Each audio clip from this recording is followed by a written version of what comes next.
الحمد لله رب العالمين والصلاة والسلام على أشرف الأنبياء والمرسلين نبينا محمد وعلى آله وأصحابه أجمعين. أعوذ بالله من الشيطان الرجيم. بسم الله الرحمن الرحيم. سبح اسم ربك الأعلى الذي خلق فسوى والذي قدر فهدى والذي أخرج المرعى فجعله غثاء أحوى. اس سورہ کا نام ہے سورۃ الاعلی. اعلیٰ علو سے بنا ہے، جس کا معنی ہوتا ہے بلند و بالا. اللہ کی صفتوں میں سے ایک صفت اعلیٰ بھی ہے. لفظ اعلیٰ اس سورہ کی پہلی آیت میں آیا ہوا ہے اور اسی لفظ اعلیٰ کو اس سورہ کا نام رکھا گیا. یہ سورہ مکی ہے اور مضمون سے اندازہ ہوتا ہے کہ بالکل ہی مکہ کے ابتدائی دور میں اس سورہ کا نزول ہوا تھا. اس سورہ میں جو خاص مضامین بیان کیے گئے ہیں وہ یہ ہے کہ انسان کی تخلیق، انسان کو دنیا میں کس طرح رہنا ہے، اور پھر اس کے بعد اچھے برے انسان کی تقسیم کی گئی ہے کہ کون سا انسان کامیاب ہو سکتا ہے اور کون سا انسان ناکام اور نامرادی سے دوچار ہوتا ہے. اس سورہ کی فضیلت میں سے یہ بات بیان کی جاتی کہ اللہ کے نبی صلی اللہ علیہ وسلم عیدین میں اور جمعہ کے دن میں، یعنی جمعہ کی نماز میں پہلی رکعت میں سورۃ الاعلی پڑھتے تھے اور دوسری رکعت میں اس کے بعد والی سورہ سورۃ الغاشیہ ہے. اسی طریقے سے وتر کی 3 رکعت نماز جب پڑھتے تو پہلی رکعت میں سورۃ الاعلی، دوسری میں قل یا ایھا الکافرون اور تیسری میں قل ھو اللہ احد پڑھا کرتے تھے.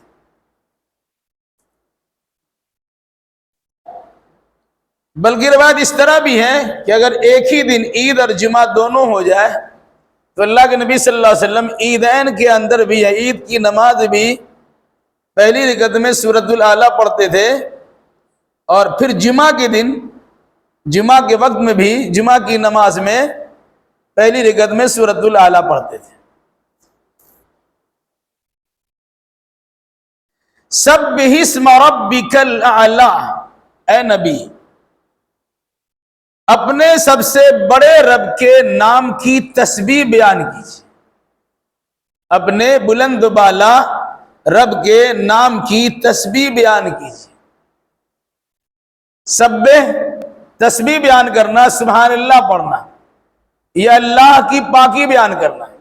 اسم نام، ربک اپنے رب کے نام، الاعلی جو بلند و بالا ہے، یعنی اللہ جو سب سے اعلیٰ درجہ والا ہے، اس اللہ کے نام کی تسبیح بیان کیجیے.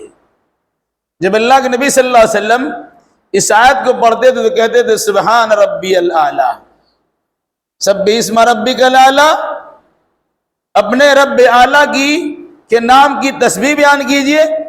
خود ہی اللہ کے نبی صلی اللہ علیہ وسلم اس کے جواب میں کہتے تھے سبحان ربی الاعلی. ایسا ثابت نہیں ہے کہ امام اگر سبح اسم ربک الاعلی پڑھے تو مقتدی سبحان ربی الاعلی پڑھے، ایسا ثابت نہیں ہے.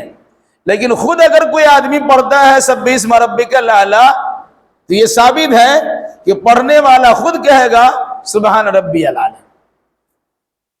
ایک بات یہ بھی ابو داؤد شریف کی روایت کے مطابق جب اس سورہ کا نزول ہوا اور اس آیت کی تلاوت اللہ کے نبی صلی اللہ علیہ وسلم نے کی، اسی کے جواب کے طور پر سجدہ میں جو تسبیح پڑھنا شروع کیا، سجدہ میں کیا پڑھتے ہیں؟ سبحان ربی الاعلی. جب قرآن کا فسبح بسم ربک العظیم، اپنے رب عظیم کی تسبیح بیان کیجئے، تو آپ نے رکوع میں کہا سبحان ربی العظیم. گویا جو حکم دیا گیا اس کے مطابق فوراً عمل بھی کر لیا گیا. تسبیح کے معنی پاکی بیان کرنا. سبحان اللہ، اللہ تمام عیبوں سے پاک ہے. جتنی بھی خوبیاں ہو سکتی ہیں وہ ساری خوبیاں اللہ میں ہے، اور جتنے بھی عیب اور نقص کی بات ہو سکتی ہے ان تمام عیبوں سے اللہ تعالیٰ بلند و بالا ہے اور پاک صاف ہے. وہ رب اعلیٰ کون ہے؟ رب کا معنی جانتے ہی ہے، الحمدللہ رب العالمین.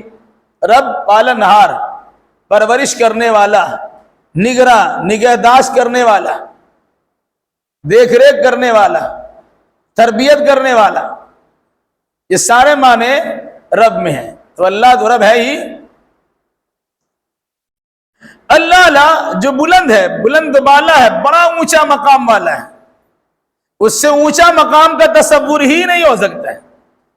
اس اللہ کی تسبیح بیان کرنے کا حکم دیا گیا. وہ اللہ کون ہے؟ الذی خلق فسوى، جس نے پیدا کیا پھر ٹھیک ٹھاک کیا. کس کو پیدا کیا؟ پوری کائنات کو. کائنات میں جتنی چیزیں پیدا شدہ ہیں ان تمام پہ غور کریں گے تو تمام کو اللہ تبارک و تعالیٰ نے بڑا متناسب بنایا ہے، اور اس طرح بنایا ہے کہ وہ چیز دیر پا بھی ہے.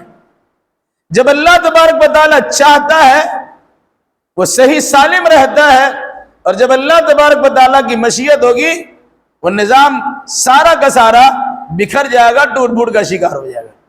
تو آسمان سے لے کے زمین تک، اوپر سے لے کے نیچے تک، دائیں سے لے کے بائیں تک، آگے سے لے کے پیچھے تک، جتنی بھی مخلوقات سب اللہ کی ہیں. اسی رب اعلیٰ نے ساری مخلوقات کو پیدا کیا، فسوا، اور سب کو ٹھیک ٹھاک رکھا. والذی قدر فہدی، پھر اسی اللہ نے ہر چیز کی منصوبہ بندی کی. مراد ہر چیز کے تقدیر کے ساتھ لگا دیا، سب کی تقدیر متعین کر دی. فہدا، پھر اس اللہ نے رہنمائی بھی کر دی.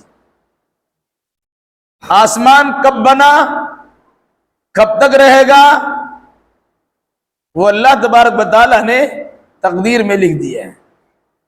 آسمان کے اوپر ملائے اعلیٰ کی جتنی مخلوقات ہیں، کتنی مخلوقات ہیں، اللہ نے اس کی تقدیر بنائی ہے اور وہ سب محفوظ ہے. آسمان کے نیچے جتنی مخلوقات ہیں اللہ نے سبوں کی تقدیر بنائی ہے اور وہ لوح محفوظ میں محفوظ ہے. زمین اور اس کے اندر کی تہوں میں رہنے والی بے شمار مخلوقات ہیں، اللہ نے سبوں کی تقدیر بنائی اور سب لوح محفوظ میں. مراد کیا ہے؟ والذی قدر، اس اللہ کی تسبیح بیان کیجئے جس نے ہر ایک کی منصوبہ بندی کی ہے اور ہر ایک کی تقدیر متعین و مقرر کی ہے. فہدا، پھر اس کو صحیح سمت بھی دیا ہے اور صحیح رہنمائی بھی دی. آسمان اپنا نظام قائم کیے ہوا ہے، زمین بھی اپنے نظام پر ہے، پہاڑ بھی اپنے نظام پر ہے، کائنات اپنے نظام پر ہے، اور ان تمام میں جو سب سے بہتر مخلوق ہے وہ حضرت انسان بھی ہے، اس کی بھی تقدیر بنائی ہے اور اسے صحیح رہنمائی بھی کر دی. اب انسان دنیا میں آیا، پیدا ہو گیا، کھانے پینے کی ضرورت ہوگی. یہ بے شمار چیزیں ایسی ہیں جو انسان کی ضرورتوں کی تکمیل کے لیے لازم ہے. آدمی گوشت کھائے گا تو جانور چاہیے، سواری کرے گا جانور چاہیے. آج تو مختلف قسم کی سواریاں ہوں گی، تو خود بھی رہے گا، اس کے ساتھ دیگر مخلوقات بھی رہے گی. سواری کا، بار برداری کا، بوجھ اٹھانے کا، ادھر سے ادھر جانے آنے کا جو مسئلہ حل ہوگا وہ سواری کے ذریعے سے، جانوروں کے ذریعے سے. پھر جانور رہیں گے تو کھائیں گے پیئیں گے کیا؟ تو قرآن نے کیا کہا؟ والذی اخرج المرعى، وہی اللہ ہے جس نے نکالا مرعا، چرنے کی جگہ، وہ چیز جسے چرا جائے، جسے کھایا جائے، جس کو کھا کے انسان زندہ رہ سکے یا اس کا جانور زندہ رہ سکے. مراد اس اللہ کی تسبیح بیان کیجئے جس نے چارہ پیدا کیا، دانا پیدا کیا، اناج اور غلہ پیدا کیا۔ کہاں سے نکالا؟ اخرجا، نکالا زمین سے۔ اس سے پہلے کئی بار آپ سن چکے ہیں، ادھر حقیقت انسان کو یاد دلا رہا ہے کہ تم مر کے مٹی میں جاؤ گے، جس طرح غلہ نکلتا ہے اسی طرح قیامت میں تم بھی مٹی سے نکل کے باہر چلے آؤ گے۔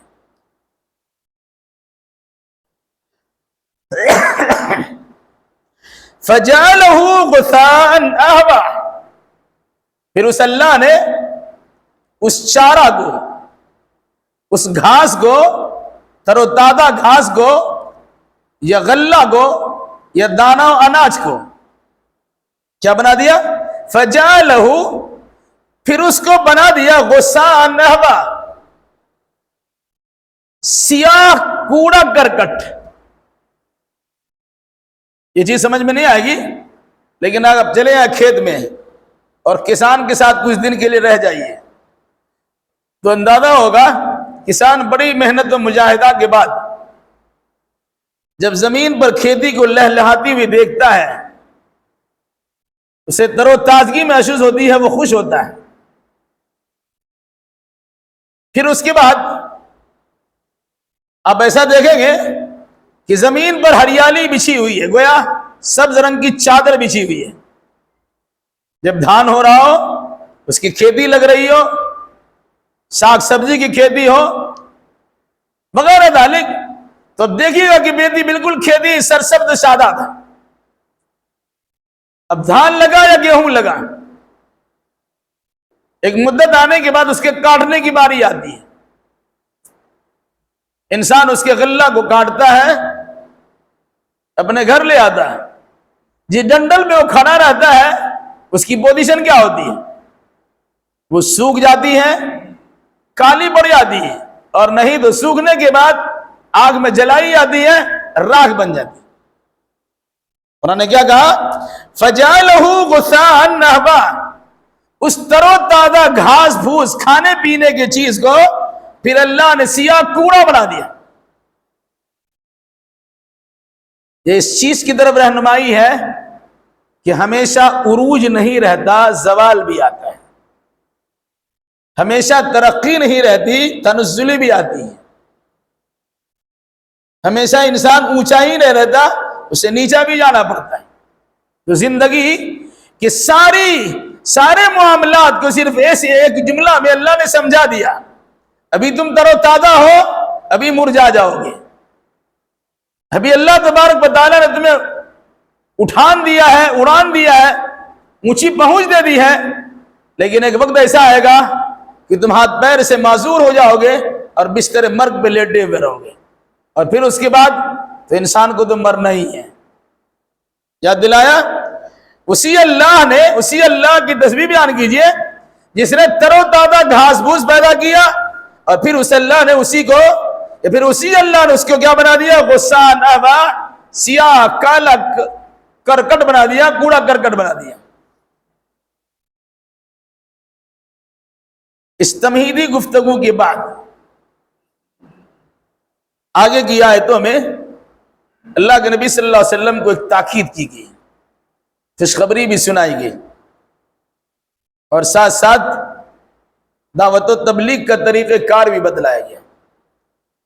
سَنُقْرِئُكَ فَلَا تَنْسَىٰ، اے نبی ان قریب ہم آپ کو پڑھا دیں گے تو آپ بھولیں گے نہیں، الا ماشاء اللہ، مگر جس کو اللہ بھلانا چاہے تو ایک الگ سی بات ہے۔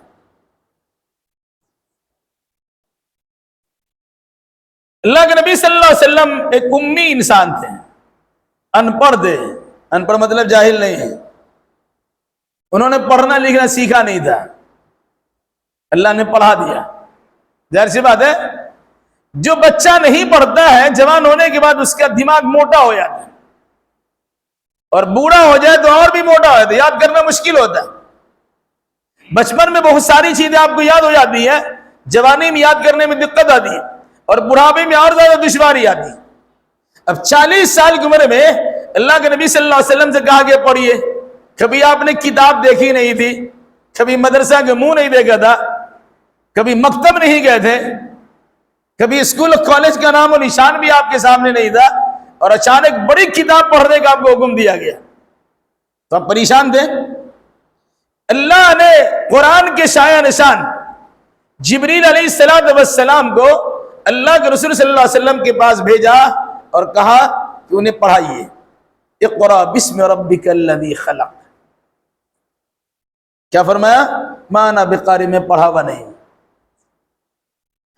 تو جب کسی چیز کی معلومات نہیں ہوتی اور کوئی معلومات دے رہا ہے تو اب دیکھیں گے طالب علموں کا معاملہ ایسا ہوتا ہے، استاد پڑھاتے ہیں وہی پڑھتے رہتے ہیں کہ بھول نہ جائے، یاد کرنے کا طریقہ ہے، استاد کے ساتھ پڑھتے رہتے ہیں۔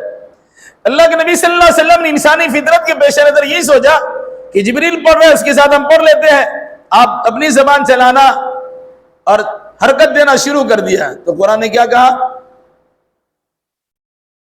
اس سے پہلے سورہ قیامہ میں پڑھ چکے ہیں آپ، لا تحرک به لسانک لتعجل به ان علینا جمعہ وقرآنہ فاذا قرأناہ فاتبع قرآنہ ثم ان علینا بیانہ۔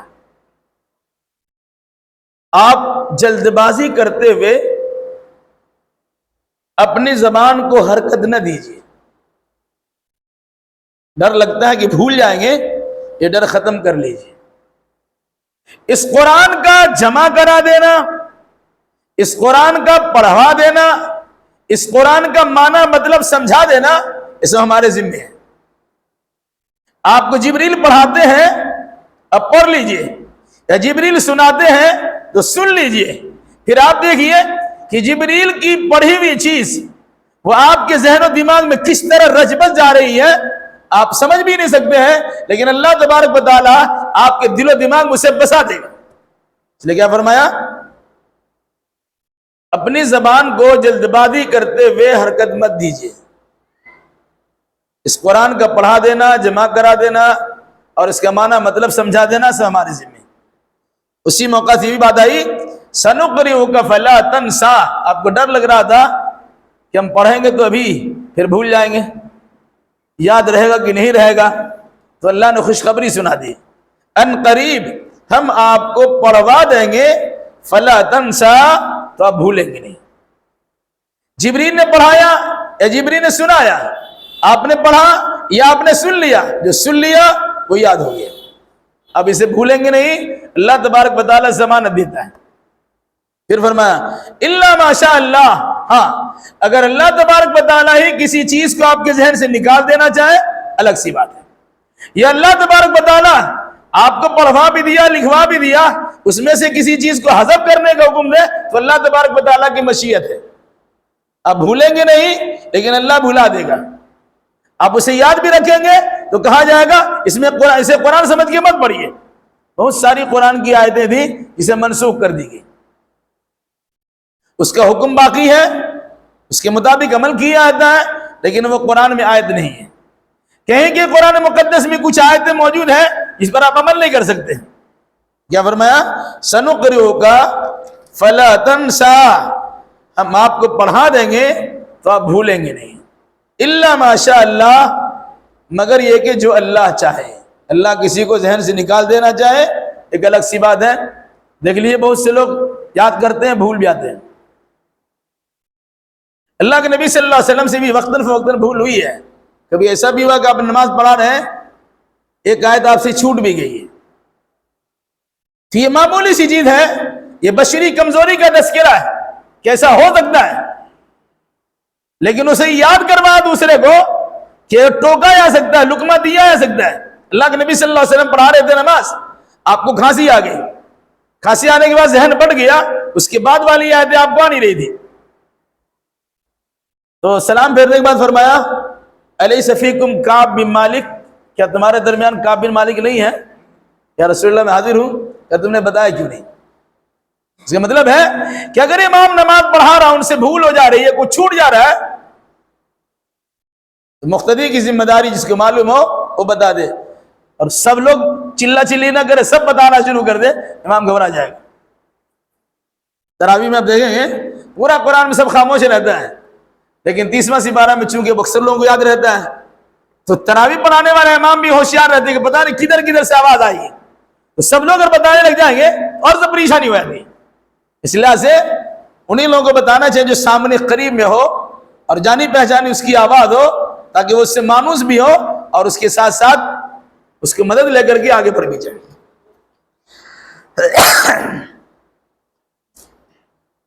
اِنَّهُ يَعْلَمُ الْجَهْرَ وَمَا يَخْفَى, یقیناً وہ ظاہر کو بھی جانتا ہے اور پوشیدہ چیز کو بھی جانتا ہے. اللہ کے لیے کوئی چیز غیب نہیں ہے. اللہ کے لیے ساری چیزیں حاضر اور ظاہر ہے. ہمیں سمجھانے کے لیے کہا گیا جو چیز تمہارے سامنے اللہ اس کو بھی جانتا ہے, جو تمہارے ذہنوں سے آف اللہ اس کو بھی جانتا ہے, جو سامنے اس کو جانتا ہے, جو پیچھے اس کو بھی جانتا ہے, جو حاضر اس کو جانتا ہے, جو غائب اس کو بھی جانتا ہے. تو کس چیز کی ضرورت ہے وہ اللہ کو معلوم ہے. کس کو یاد رکھانا ضروری ہے وہ اللہ کو معلوم ہے.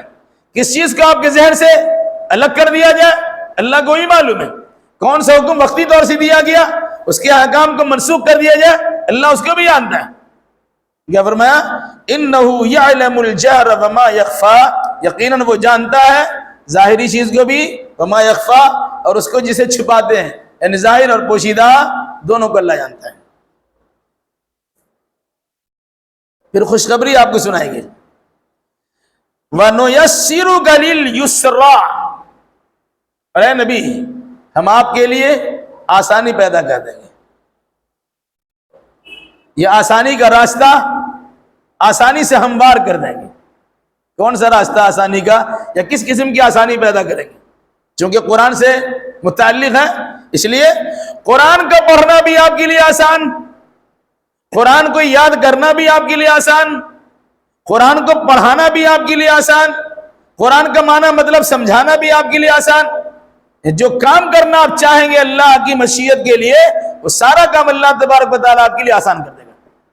وَنُيَسِّرُكَ لِلْيُسْرَىٰ, ہم آسانی پیدا کر دیں آپ کے لیے, آسانی کا راستہ حاصل کرنے کے لیے.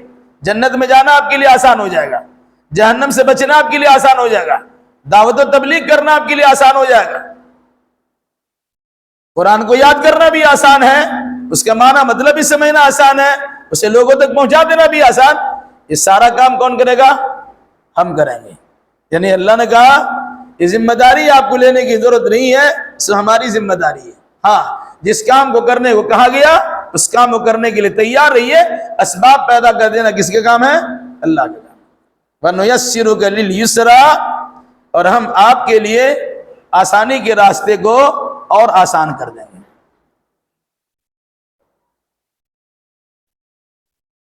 دعوت و تبلیغ کب کی جائے گی, کیسے لوگوں کی جائے گی؟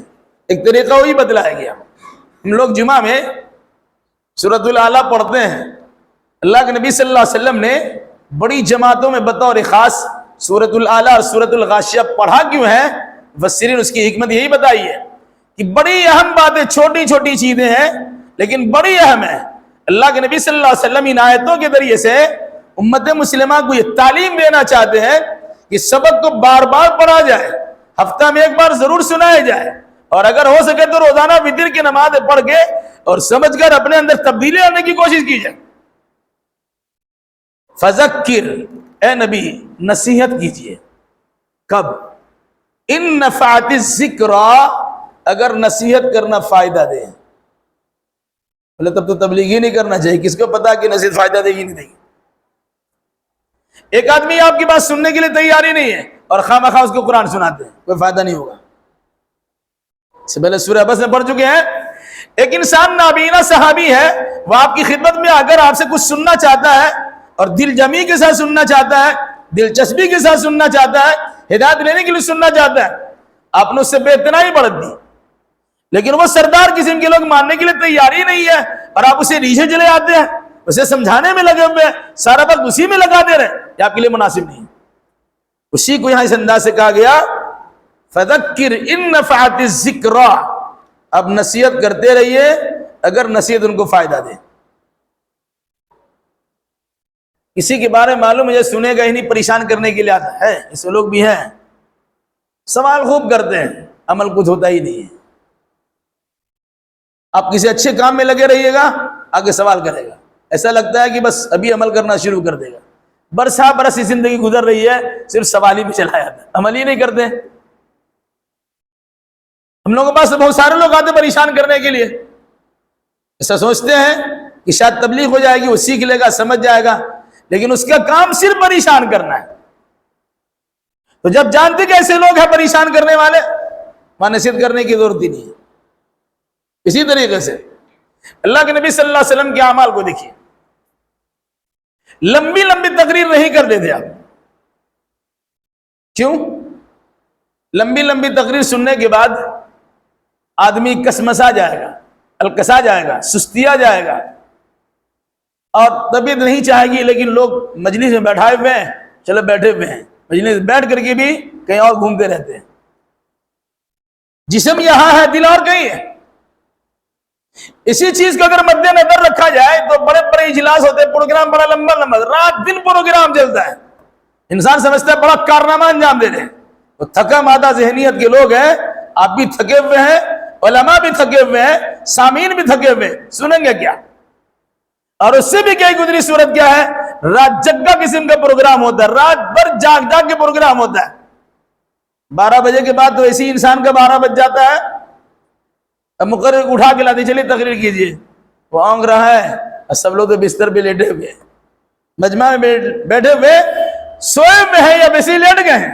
اب ان کو تقریر, سورہ اسرافیل ہے, حضرت اسرافیل کی جگہ دیجیے اس کو, اب لا تقریر کرتے رہے. کبھی کبھی ایسا دیکھا جاتا, میک والا سیدھا سیدھی بیٹھا ہوا ہے, سب لوگ سوئے ہوئے, سب چلے گئے, بیچارہ مقرر اپنی ذمہ داری پوری کر رہا ہے, اپنے وقت کو لگا رہا ہے, سمجھتا ہے کہ میک والی میری بات سمجھ رہا ہے, وہ اس انتظار میں رہتا ہے کہ اب ختم کیجیے اپنا میک لے کے ہم جائیں گے. ایسے تقریر کرنے سے, ایسی تبلیغ کرنے سے فائدہ کیا ہے؟ اسی کو فرمایا فذکر ان نفعت الذکریٰ, نصیحت کیجئے اگر آپ کو لگے کہ یہاں پر نصیحت کارگر ہوگی. ایک اصول بتلا دیا گیا. اللہ کے نبی صلی اللہ علیہ وسلم روزانہ درس کا سلسلہ نہیں رکھے تھے. اچانک کوئی ضرورت پیش گئی, ٹھیک ہے ممبر حاضر کرو, آپ نے بیان کر دیا. عورتوں نے کہا یا رسول اللہ ہم کو بھی سیکھنے سکھانے کا موقع دیجیے, ہفتہ میں 1 دن ان کے لیے رکھا. کیوں رکھا؟ تاکہ طبیعت کا میلان بحال رہے, سننے کی چاہت برقرار رہے. اور بس چل رہا ہے, سننا ہی نہیں تو فائدہ کیا ہے؟ تو آپ اپنی بات بیان کر کے چلے گئے اور وہ سنا ہی نہیں ہے. تو کہا نصیحت کیجئے اگر آپ کو لگتا ہو کہ آپ کی نصیحت نفع دے گی, فائدہ دے گی. اور ویسے امید رکھنی چاہیے, فذکر فإن الذکریٰ تنفع المؤمنین, نصیحت کیجئے کہ نصیحت کرتے رہنے سے مومنوں کو فائدہ پہنچتا ہے. اب یہ سوچیں کوئی مانتا ہی نہیں ہے, ہم تقریر ہی نہ کریں, تمام مساجد کے ائمہ کرام خطبہ جمعہ بند کر دیں, عربی پڑھنا شروع کر دیں. اتنا تو سمجھاتے سمجھتے ہی نہیں ہے. نہیں, آپ کا کام ہے سمجھا دینا, جو وقت متعینہ ہے اس وقت میں سمجھا لیجئے, شاید اس میں سے کسی کو شعور جاگ جائے, وہ سننے کے لیے تیار ہو جائے. کون سی بات کس پر کس انداز سے اثر انداز ہو جائے گی آپ کو معلوم نہیں ہے, اس لیے اپنا کام کر جائیے. سَيَذَّكَّرُ مَن يَخْشَىٰ, قرآن کیا کہتا ہے؟ آپ نصیحت کیجئے اگر آپ دیکھتے ہو کہ نصیحت فائدہ دے گی. یاد رکھیے گا, ان قریب وہ انسان جو اللہ سے ڈرتا ہے وہ نصیحت حاصل کر لے گا. وَيَتَجَنَّبُهَا الْأَشْقَىٰ, اور اس نصیحت سے دور بھاگے گا وہ انسان جو بڑا بدبخت ہوگا. قرآن کی آیت بھی کی تفسیر پہ آپ جائیے گا, کوئی آدمی اپنے اوپر نہ لے کہ ہم نے آپ سے کہا ہے, لیکن آپ خود اپنے بارے میں سوچئے کہ ہم کس جگہ پر ہیں. قرآن کیا کہتا ہے؟ قرآنی نصیحت سے اللہ سے ڈرنے والا نصیحت حاصل کرتا ہے, اور جو انسان بدبخت ہوتا ہے اس سے نصیحت سے وہ دور بھاگتا ہے. ہم عرض کریں گے تو شکایت ہوگی, لیکن ہر انسان اپنے بارے میں تو سوچ ہی سکتا ہے کہ ہم نیک بخت ہے کہ بدبخت ہے. قرآن ہمیں سنایا جا رہا ہے, حدیث ہمیں بتایا جا رہا ہے, فقہ فرائض ہمیں سکھلائے جا رہے ہیں, اسلامی تعلیمات سے روشناس کرایا جا رہا ہے. اگر ہم اس سے فائدہ نہیں اٹھاتے ہیں, اس کا مطلب یہ ہے کہ کہیں نہ کہیں شقاوت بدبختی ہمارے اندر پائی جاتی ہے, کہ قرآن جیسی کتاب بھی اثر انداز نہیں ہو پاتی. کیا فرمایا؟ ان قریب سیذکر من یخشیٰ, جو انسان اللہ سے ڈرتا ہے, جس کے اندر خشیت ہوتی ہے, جس کا دل نرم ہوتا ہے وہ نصیحت سے نصیحت حاصل کرتا ہے اور نصیحت اس کو کارگر ہوتی ہے. وَيَتَجَنَّبُهَا الْأَشْقَى، اور اس سے علیحدہ رہتا ہے، اجتناب کرتا ہے، اس سے دور رہتا ہے. کون؟ الاشقا، جو بڑا بدبخت ہوتا ہے. اللہ تعالیٰ ہمیں بدبختی سے بچائے اور کتاب و سنت کی تعلیمات سے نصیحت حاصل کرنے کی توفیق عطا فرمائے. الذی یصلی النار الکبریٰ، جو انسان بڑی آگ میں داخل ہوگا. اتنا بڑا بدبخت ہے کہ جو قرآن سے نصیحت حاصل نہیں کرتا اور قرآنی تعلیمات پر عمل کرنے کے لیے تیار نہیں ہوتا، اس کی بدبختی کی انتہا یہ ہے کہ وہ انسان بڑی آگ میں داخل کیا جائے. بڑا بدبخت ہے تو بڑی آگ میں داخل کیا جائے. کیا فرمایا؟ الذی یصلی النار الکبریٰ، جو داخل ہوگا بڑی آگ، یعنی جہنم میں داخل ہوگا. دنیا کی آگ چھوٹی سی آگ ہے، بڑے بڑے کل کارخانے میں جو آگ ہے، جہاں چمڑا پکتا ہے اور لوہا گلتا ہے اور بڑا بڑا کام ہوتا ہے، وہ سارا کا سارا، ساری کی ساری آگ چھوٹی ہے. جہنم کی آگ کے سامنے اس کا مقابلہ ہی نہیں. اب جب اس بڑی آگ میں انسان چلا جائے گا، ثم لا يموت فيها ولا يحيا، پھر وہاں اس آگ میں وہ نہ مرے گا اور نہ زندہ رہے گا. کشمکش کے جو عالم ہوتا ہے، مرتا بھی نہیں جیتا بھی نہیں، وہ زیادہ پریشان کن ہے. انسان مر گیا، وقتی طور سے سکون مل گیا. انسان زندہ ہے، آرام و سکون کی زندگی گزار رہا ہے. اس سے پوچھئے جو جانکنی میں چلا گیا، وہ خود تو پریشان ہے، پورے گھر کے لوگ پریشان ہیں، رشتہ دار پریشان ہیں، دوا دارو الگ ہے، ملنے جلنے والے کا تعداد الگ لگا ہوا ہے. وہ وقتی پریشانی نہیں، وہ پریشانی سے دوچار ہے، دوسروں کو پریشان کر دیتے.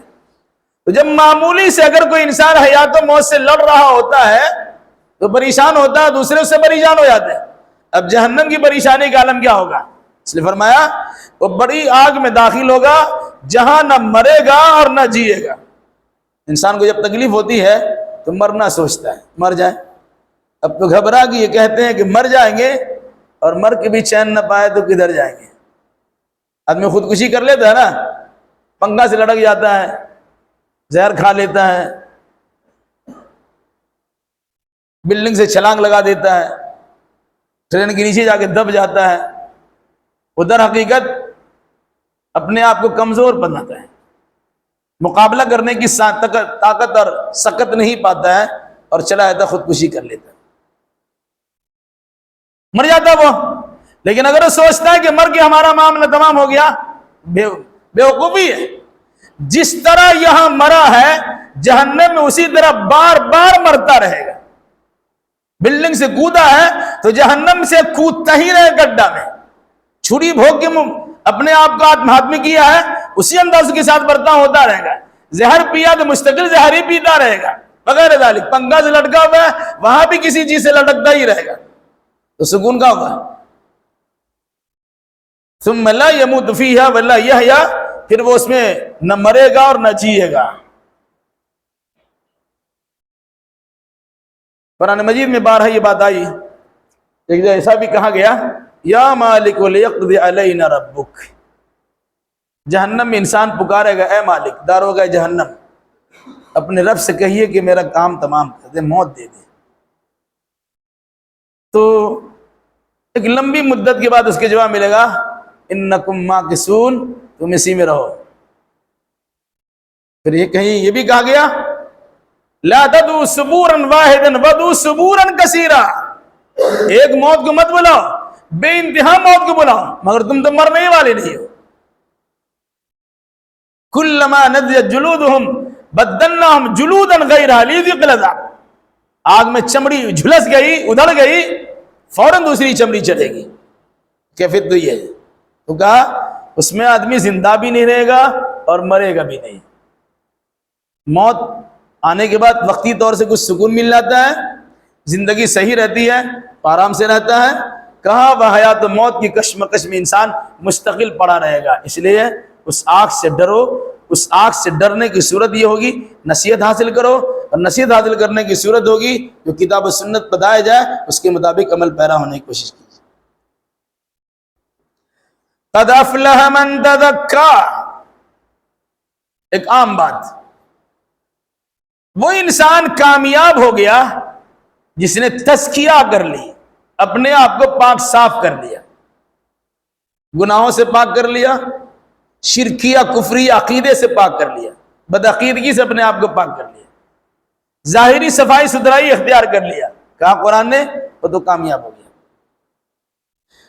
وَذَكَرَ اسْمَ رَبِّهِ فَصَلَّى، ایک انسان دعویٰ کرتا ہے کہ میں بڑا پاک باز ہوں، تو پاک باز انسان کی پاک بازی کو پرکھنے کے لیے اللہ تبارک و تعالیٰ نے 3 نسخے بتلائے ہیں، 3 چیزیں بتلائی ہیں۔ اب دوسرے پر اسے فٹ نہیں کیجیے گا، لیکن اپنے بارے میں تو سوچ ہی سکتے ہیں۔ کیا ہے؟ وہ انسان کامیاب ہو گیا جس نے تزکیہ صفائی حاصل کر لی، پاکیزگی حاصل کر لی۔ پاکیزگی کس نے حاصل کی؟ وَذَكَرَ اسْمَ رَبِّهِ فَصَلَّى، اور اس نے اپنے رب کا نام یاد کیا، پھر نماز بھی پڑھی۔ ایک انسان اپنے آپ کو پاک باز بولتا ہے، زبان پہ ہمیشہ گالی ہے، وہ زبان پہ گالی کی سوا کچھ نکلتا ہی نہیں، ایسے لوگ بھی ہیں۔ جب بگاڑنے کی بات آتی ہے، میں تو ایسا ہوں اور میں ایسا ہوں اور میں فلاں ہوں، میں ڈھکا ہوں، لیکن جب بھی کسی قسم کی بات کر تو گالی گلوچ کرتے، الٹی سیدھی باتیں کرتے۔ فرمایا کامیاب انسان جس نے تزکیہ حاصل کر لی، وَذَكَرَ اسْمَ رَبِّهِ، اور جس نے اپنے رب کا نام لیا، اللہ اللہ خوب کیا۔ اس کی تفصیل میں جائیں گے تو بہت ساری باتیں ہیں۔ آج بہت سے پاکیزگی کے دعویٰ کرنے والے لوگ ہیں اور دلوں پہ ضرب لگا کر اللہ تبارک و تعالیٰ کی کہ نام میں گم ہو جانے والے لوگ ہیں، جو ذکر جلی اور ذکر خفی کرتے ہیں اور مجمع میں جھوم جھوم کر اللہ اللہ کے نعرہ بلند کرتے ہیں۔ وہ اللہ کا نام لینے والے نہیں ہیں، وہ نفس کی پجاری ہیں۔ اس طرح انسان اللہ بولتا ہے کہ بچہ ڈر جائے، اللہ، اس طرح کی حرکتیں کرتے ہیں، ضرب لگاتے اپنے دل پہ، سوچتے ہیں بہت بڑا کام کر دیا آپ نے، پھر اللہ پھر اللہ ہو ایسا ہوتے لگتا ہے کہ کچھ دوسری چیزیں ہونا شروع ہو گئی۔ معیار بتایا اللہ نے، اگر پاکیزگی کا نام لیتے ہیں تو اللہ کا نام لیجئے۔ وَذَكَرَ اسْمَ رَبِّهِ، جس نے اپنے رب کا نام لیا، اپنے رب کے نام کا مالا جپا، سبحان اللہ کا، الحمدللہ کا، استغفر اللہ کا، لا الہ الا اللہ کا، وغیرہ ذالک۔ اس طرح جو اللہ کے اصلی نام ہے اور صفاتی نام ہے، یا حی یا قیوم برحمتک استغیث وغیرہ، سبحان اللہ بحمدہ سبحان اللہ العظیم، اس طرح اللہ تبارک و تعالیٰ کا نام لیا۔ بہت سے لوگوں کی زبان پر اللہ ماشاء اللہ بہت ہے، ماشاء اللہ انشاءاللہ الحمدللہ بہت ہے۔ آج کل تو فلمی دنیا میں چیزیں چل رہی ہیں، ماشاء اللہ خوب کرتے ہیں۔ کہا اگر آپ کو اپنے دل و دماغ کو صاف کرنا ہے تو اللہ کا نام لیجئے۔ جب اللہ کا نام لیتے ہیں تو اللہ کا نام لینے کا سب سے بہترین ذریعہ نماز پڑھنا ہے۔ کیا آپ شروع کرتے اللہ کے نام سے اور ختم کرتے اللہ کے نام سے، اللہ اکبر السلام علیکم ورحمۃ اللہ، اللہ کے نام سے شروع ہوا اور اللہ کے نام میں ختم ہوا۔ تو اگر کوئی انسان بولتا ہے کہ ہم اللہ کا نام بہت لیتے ہیں، اب اس کو دیکھیے وہ نماز پڑھتا ہے کہ نہیں پڑھتا ہے۔ ایسے دھاندلی کرنے والے لوگ، دھوکہ باز قسم کے لوگ ہیں، ایسی گفتگو آپ سے کریں گے کہ آپ کو اپنی گفتگو سے موہ لے گا، آپ اس کے دامے فریب میں چلے جائیں گے اور لاکھوں کا چونا لگا کر کھائیں۔ آج حج کے نام پر، عمرہ کے نام پر، فنا کے نام پر، ڈھکا کے نام پر بہت لوٹنے والے لوگ آتے ہیں، ایسی لمبی گفتگو کریں گے، جب وہ دستار پہن کے آپ کے سامنے آئیں گے، لگے گا کہ آسمان سے فرشتہ ہی اتر آیا، سوائے ان کی زبان پہ اللہ اللہ کے کچھ ہے ہی نہیں، اللہ ماشاء اللہ۔ لیکن جو دھوکے بازی ہوتی ہیں وہ آپ کے سامنے ہے۔ تو کہا دوسری پہچان، جس نے اپنے رب کا نام لیا فصلی، پھر نماز پڑھی۔ نماز 4 وقت نہیں ہے، مرد کریں گے تو شکایت ہوگی، نماز 4 وقت نہیں ہے۔ نماز پڑھنے سے مراد جب من چاہا پڑھ لیا نہیں ہے، 5 وقت کی نماز پڑھی، کیونکہ اللہ نے 5 وقت کی نماز فرض کیا ہے۔ تو معیار ہے، اگر آپ اپنے دلوں کی صفائی چاہتے ہیں تو نام اللہ کا لیجئے، اور اللہ کا نام لینے کا دم بھرتے ہیں تو 5 وقتہ نماز کی پابندی کیجئے، ورنہ مجمع میں بگاڑنا تو بڑا آسان ہے۔ پھر اس نے نماز پڑھی۔ یہ سارا معاملہ کب ہوگا؟ تیسری چیز، بل تؤثرون الحیات الدنیا والآخرۃ خیر وابقیٰ، بلکہ تم لوگ تو دنیاوی زندگی کو ترجیح دیتے ہو، دنیاوی زندگی کو زیادہ چاہتے ہو، حالانکہ آخرت تو بہتر بھی ہے اور باقی رہنے والی چیز ہے۔ انسان جب دنیا کے بھول بھلیوں میں الجھ جاتا ہے آخرت کو فراموش کر جاتا ہے۔ انسان عادی اس بات کا ہے کوئی چیز ملے اور جلدی ملے، وہ چاہے جلدی ختم ہو جائے الگ سی بات ہے، لیکن جلدی ملنا چاہیے۔ اسلامی تصور یہ ہے کہ وہ دیر سے ملے اور دیر پا رہے، جلدی مت کیجیے، بلکہ جب ملنے میں دیری ہو انتظار کیجیے۔ اب اسلام کا سارا دار و مدار تو ادھار پر ہے، یہاں کام کیجیے گا، مریے گا، زندہ ہوگے تب ملے گا، ادھاری پر ہے، لیکن وشواس ہونا چاہیے۔ کیا فرمایا؟ بل توثرون الحیات الدنیا، بلکہ تم ترجیح دیتے ہو دنیاوی زندگی کو، والآخرۃ خیر وابقیٰ، حالانکہ آخرت بہتر بھی ہے اور باقی رہنے والی چیز ہے۔ یہ معیار بتا دیا۔ پاکیزگی کا دعویٰ کرتے ہیں تو اللہ کا نام لیجئے، اللہ کے نام لینے کا دعویٰ کرتے ہیں تو نماز کی پابندی کیجیے۔ نماز کی پابندی وہی انسان کر سکتا ہے جو آخرت کو سامنے رکھتا ہے اور دنیا کو بقدر ضرورت استعمال کرتا ہے۔ دنیا سے اب دنیا چھوڑ کے جنگل میں چلے آئیے، پہاڑ میں چلے آئیے اور جوگی بن جائیے یا راہب بن جائیے، رہبان بن جائیے، اسلام اس کی بھی اجازت نہیں دیتا ہے۔ سب کے ساتھ رہیے اور اللہ کی بندگی کرتے رہیے۔ کہا بلکہ تم دنیاوی زندگی کو ترجیح دیتے ہو، حالانکہ آخرت بہتر بھی اور باقی رہنے والی چیز۔ یہ بات کہاں لکھی ہوئی ہے؟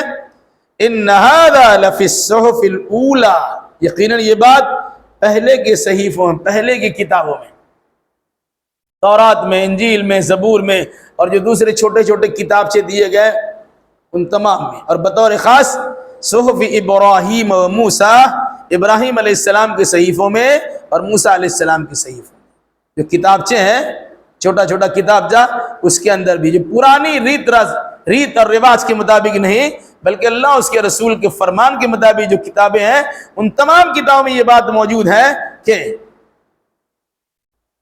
انسان کامیاب اگر ہونا چاہتا ہے تو تزکیہ کرے گا، تزکیہ کے اعتبار تبھی ہوگا جب اللہ کا نام لے گا، اللہ کے نام لینے کے اعتبار تبھی ہوگا جب وہ نماز پڑھے گا۔ بلکہ تم لوگ دنیاوی زندگی کو ترجیح دیتے ہو، حالانکہ آخرت بہتر بھی اور باقی رہنے والی ہے۔ یقیناً یہ بات پہلے کے صحیفوں میں درج ہے اور بطور خاص ابراہیم علیہ السلام اور موسیٰ علیہ السلام کے صحیفہ اور کتاب تھے۔ اللہ تعالیٰ سے دعا کیجیے اللہ ہم جملہ مسلمانوں کو کتاب مقدس قرآن کریم کی تمام باتوں پر ہو بہو عمل کرنے کی توفیق مرحمت فرمائے۔ یہاں پر سورہ اعلیٰ ختم انشاءاللہ۔